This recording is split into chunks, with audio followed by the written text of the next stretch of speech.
باللہ من الشیطان الرجیم بسم اللہ الرحمن الرحیم۔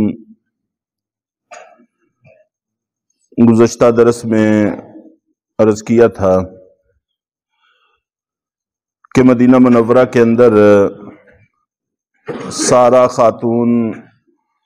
جو مکہ مکرمہ میں گانے بجانے کا کام کرتی تھی وہ آئی تو نبی پاک صلی اللہ علیہ وسلم نے اس سے ایک سوال پوچھا جو ہمارے لیے بڑا اہم ہے، بڑی اہمیت کا حامل ہے۔ آپ نے پوچھا کہ وہ نوجوان کہاں چلے گئے ہیں جو تم پر پیسہ نچھاور کرتے تھے، پیسے برساتے تھے؟ تو اس نے کہا کہ جب سے بدر میں ان کو شکست ہوئی ہے اس وقت سے اب تک وہ میری طرف دیکھتے بھی نہیں ہیں۔ تو گویا کہ جو ان کو شکست ہوئی، جس سے مشرکین مکہ کی ساکھ متاثر ہوئی اور جو ان کو شدید نقصان پہنچا، اس کے احساس نے ان کو ہر عیاشی بھلا کے رکھ دی تھی۔ جو ہم پچھلی 2 صدیوں سے اس حوالے سے ذرہ بار غور و فکر کرنے کو تیار نہیں ہیں کہ ہم سے خلافت چھن گئی اور ہم سے کیا کچھ چھنتا چلا جا رہا ہے، اور ہم اپنی زندگی کا کوئی عمل بھی ایسا چھوڑنے کو تیار نہیں ہیں جو ہماری ہلاکت اور بربادی کا باعث اور سبب بنی ہے۔ اور حضرت حاتب ابن ابی بلتہ رضی اللہ تعالی عنہ کا واقعہ کچھ عرض کیا تھا کہ جو لوگ مدینہ منورہ ہجرت کر کے آئے تھے ان میں سے اکثر کے بیوی بچے مکہ مکرمہ میں تھے، اور صحابہ کرام ان کے حوالے سے خاصے پریشان رہتے تھے کہ مشرکین ان کو پریشان کرتے تھے، تنگ کرتے تھے۔ لیکن پھر بھی تقریباً اکثر ایسے تھے کہ جن کا کنبہ قبیلہ خاندان مکہ میں موجود تھا، وہ خود اگرچہ تنگ کرتے تھے لیکن دوسروں کو تنگ کرنے کی اجازت نہیں دیتے تھے، تو کسی حد تک تحفظ رہتا تھا۔ تو حضرت حاتب بن ابی بلتہ رضی اللہ تعالی عنہ یہ اصل میں یمن کے تھے، اور ان کا مکہ میں کوئی خاندان، کوئی رشتہ دار، کوئی پرسان حال نہیں تھا، اس لیے یہ اپنے بیوی بچوں کے حوالے سے زیادہ پریشان رہتے تھے۔ تو ان کے دل کے اندر یہ خیال پیدا ہوا کہ فتح تو انشاءاللہ اللہ تعالیٰ نبی پاک صلی اللہ علیہ وسلم کو ہی عطا فرمائیں گے، کامیابی تو آپ ہی کو ملے گی، البتہ میں خط لکھ کر ایک احسان کر دیتا ہوں تو جس سے مشرکین میرے بچوں کو ستانا بند کر دیں گے، تکلیف دینا بند کر دیں گے۔ تو اس لیے خط لکھ کر اسی سارا کو دے دیا کہ جا کر مشرکین مکہ کو دے دینا۔ اور یہ زمانہ وہ چل رہا تھا کہ جس میں صلح حدیبیہ کی صلح کو مکہ والوں نے توڑ دیا تھا، تو وہ بذات خود ایک تفصیل طلب معاملہ ہے، ان میں اب جانے کی ضرورت نہیں، انشاءاللہ جب موقع آئے گا تو اس کی تفصیل عرض کی جائے گی۔ تو خط لکھ کر ان کو بھیج دیا کہ اللہ کے نبی صلی اللہ علیہ وسلم مکہ پر چڑھائی کا ارادہ رکھتے ہیں۔ اللہ کے نبی صلی اللہ علیہ وسلم کو اللہ تعالیٰ نے وحی کے ذریعے سے اس کی اطلاع کر دی، چنانچہ اس کی جگہ بھی بتا دی کہ وہ عورت کہاں پر پہنچی ہے۔ تو اللہ کے نبی صلی اللہ علیہ وسلم نے حضرت علی رضی اللہ تعالیٰ عنہ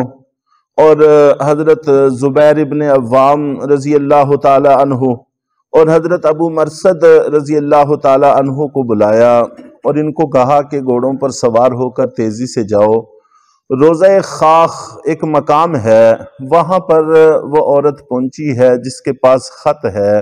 مشرکین کے نام، وہ لے کر آؤ۔ چنانچہ یہ وہاں پہنچے، انہوں نے دیکھا کہ عین اسی جگہ پر وہ عورت موجود ہے جہاں پر اللہ کے نبی صلی اللہ علیہ وسلم نے بتایا تھا۔ تو انہوں نے پکڑ کر اس کے اونٹ کو بٹھایا اور کہا کہ جو خط ہے تمہارے پاس وہ دے دو۔ تو اس نے انکار کیا کہ میرے پاس خط نہیں ہے۔ انہوں نے تلاشی لی اونٹ کی اور اس کے سامان کی، اس میں سے خط برآمد نہیں ہوا۔ اور حضرت علی رضی اللہ تعالیٰ عنہ کہتے ہیں کہ ہم نے دل میں سوچا کہ یہ تو ہو نہیں سکتا کہ اللہ کے نبی کے ارشاد میں کوئی فرق ہو، یقیناً یہ عورت غلط بیانی سے کام لے رہی ہے۔ تو انہوں نے اس کو دھمکایا کہ اگر تم خط نہیں دو گے تو ہم مجبور ہوں گے، ہم تمہاری جامہ تلاشی لیں گے۔ تو اس نے پھر اپنے جامے سے وہ